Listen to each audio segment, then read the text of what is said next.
KPCC ഭാരവാഹികളുടെ യോഗം വിളിച്ചു ചേർക്കാൻ KPCC പ്രസിഡന്റ് സണ്ണി ജോസഫ് തീരുമാനിച്ചു.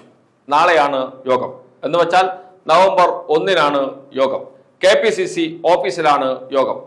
ഇതിലെന്താണ് ഇത്ര വലിയ കാര്യം എന്ന് പ്രേക്ഷകർ ചിന്തിക്കുന്നുണ്ടാകും. കാര്യമുണ്ട്. കാരണം KPCCയുടെ യോഗം കഴിഞ്ഞ 23-ാം തീയതി വിളിച്ചിരുന്നു. നടന്നില്ല, മാറ്റിവെച്ചു. ഉന്നത നേതാക്കളുടെ അസൗകര്യമാണ് യോഗം മാറ്റിവെക്കാൻ കാരണം എന്നാണ് KPCC ഔദ്യോഗികമായി അറിയിച്ചത്. ആരുടെ അസൗകര്യമാണ് എന്ന് പിന്നീട് ബോധ്യപ്പെട്ടു. KPCC പുനഃസംഘടന ഭാരവാഹി പട്ടിക വലിയ ചർച്ചയായി മാറിയിരുന്നു. കേരളത്തിലെ കോൺഗ്രസിൽ K മുരളീധരൻ അസംതൃപ്തി പ്രകടിപ്പിച്ച് രംഗത്ത് വന്നിരുന്നു. ചാണ്ടി ഉമ്മൻ അസംതൃപ്തി പ്രകടിപ്പിച്ച് പരസ്യമായി തന്നെ രംഗത്ത് വന്നിരുന്നു. എന്നാൽ VD സതീശൻ പരസ്യമായി രംഗത്ത് വന്നില്ല. കോൺഗ്രസ് നേതൃത്വത്തോട് പറഞ്ഞു, ഈ പട്ടിക അംഗീകരിക്കാൻ തയ്യാറല്ല. DCC പ്രസിഡന്റുമാരാകാൻ VD സതീശൻ കണ്ടുവച്ച പേരുകൾ 1ഉം 2ഉമല്ല 4-5 പേരുണ്ട് എന്നാണ് VD സതീശനോട് അടുപ്പമുള്ളവർ പറയുന്നത്. ആ പേരുകാരെല്ലാം KPCC ജനറൽ സെക്രട്ടറിമാരായി. പിന്നെ അവർക്കെങ്ങനെ DCC പ്രസിഡന്റുമാരാകാൻ കഴിയും?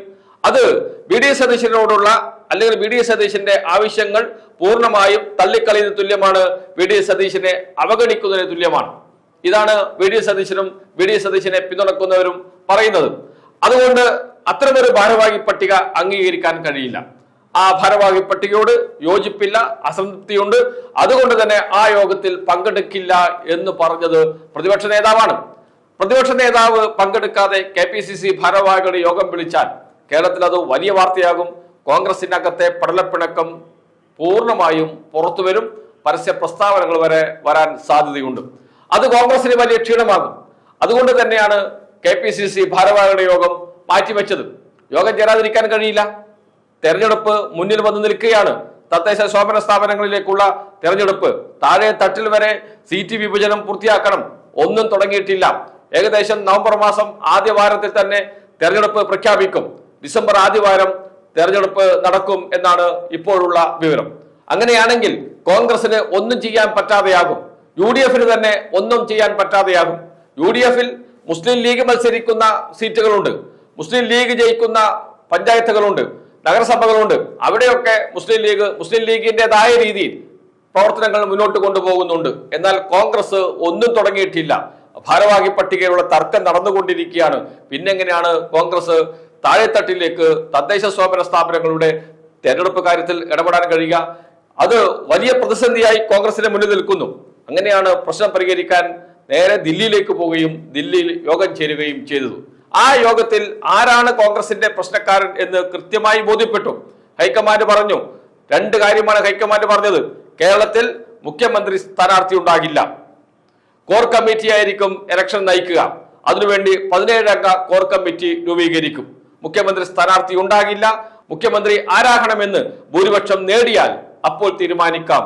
നിങ്ങളിൽ ഒരാൾ തന്നെയല്ലേ മുഖ്യമന്ത്രിയാവുക, അത് നമുക്ക് പിന്നീട് തീരുമാനിക്കാം എന്നാണ് രാഹുൽ ഗാന്ധി പറഞ്ഞത്. രണ്ടാമത്തെ നിർദ്ദേശം VD സതീശനോടാണ്.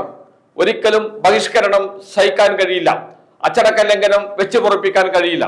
KPCC വിളിക്കുന്ന യോഗങ്ങളിൽ നിർബന്ധമായും പങ്കെടുത്തിരിക്കണം. താങ്കൾക്ക് വിരുദ്ധമായ അഭിപ്രായമുണ്ടെങ്കിൽ അത് പറയേണ്ടത് KPCC യോഗത്തിലാണ്, യോഗം ബഹിഷ്കരിച്ചുകൊണ്ടല്ല എന്ന കൃത്യമായ താക്കീത് രാഹുൽ ഗാന്ധി നൽകി VD സതീശന്.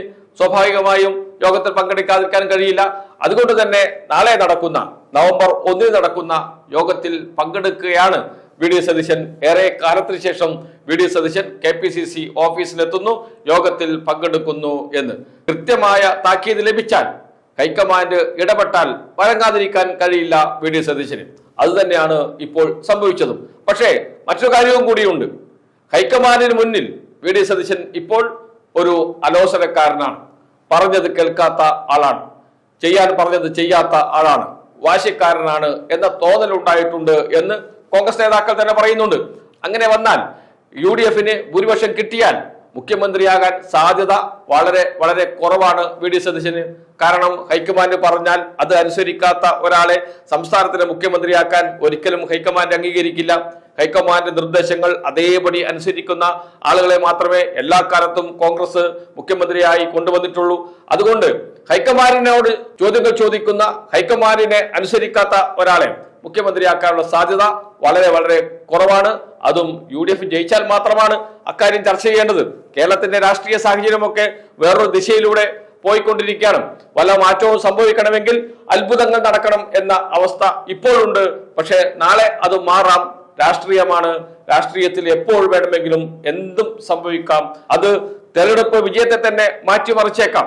അവസാന നിമിഷത്തിലെ ഒരു തീരുമാനം പോലും വോട്ടർമാരെ സ്വാധീനിക്കും എന്ന കാര്യത്തിൽ സംശയമില്ല. അതുകൊണ്ട് എന്തു സംഭവിക്കാം.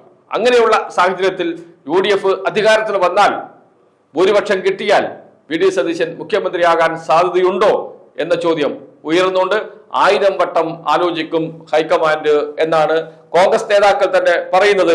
അതോടൊപ്പം തന്നെ കേരളത്തിലെ വിവിധ സാമൂഹ്യ വിഭാഗങ്ങൾ, NSSഉം SNDP പോലെയുള്ള സംഘടനകൾ, മുസ്ലിം ലീഗിലെ തന്നെ പ്രധാനപ്പെട്ട ഘടകകക്ഷി, മുസ്ലിം ലീഗ് അടക്കമുള്ള ഘടകകക്ഷി നേതാക്കൾ എല്ലാവർക്കും VD സതീശനോടുള്ള എതിർപ്പ് അവർ പരസ്യമായി പറയുന്നില്ല എന്ന് മാത്രമേ ഉള്ളൂ. അവരുടെ മനസ്സിലുണ്ട്. ഹൈക്കമാൻഡ് ഇത് സംബന്ധിച്ച് വിവരങ്ങൾ ആരാഞ്ഞാൽ അവർ ഹൈക്കമാൻഡിന് മുന്നിൽ മനസ്സ് തുറക്കും. അതും VD സതീശന് എതിരായി വരാനാണ് സാധ്യത.